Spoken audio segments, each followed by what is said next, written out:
I'm Anthony Bucco, and this is how to tenderize pork.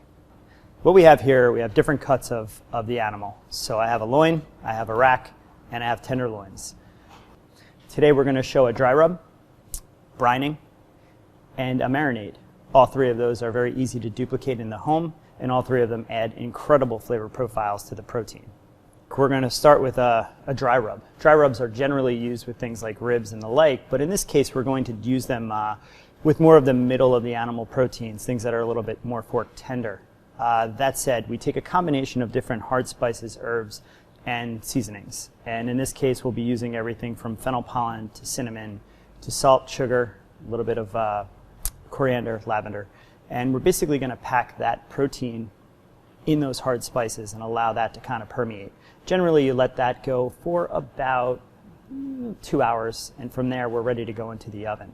With a marinade, it's a little bit different. It's more of a wet application, so we'll be using some acid, we'll be using some fat. In essence, the acid will help break down the protein.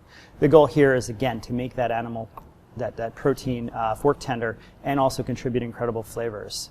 And then finally, the brine. Brine is something that's a little bit, generally used more for birds, but in this case it's perfect for pork, especially bone-on. What we basically do is we make a very flavorful liquid appareil and submerge the protein in that and allow it to kind of absorb all of that nice flavor. Again, it's generally equal parts of salt and sugar with some nice essence of herbs and some different spices in there as well. And that allows the meat to perfume and allows it to really kind of capture the essence of what we're trying to flavor it with. In addition to that, it generally yields an incredibly moist product, which when we're talking about pork, a lot of times that's one of the biggest things and aversions that people have to it, is it doesn't maintain its moisture through the cooking process.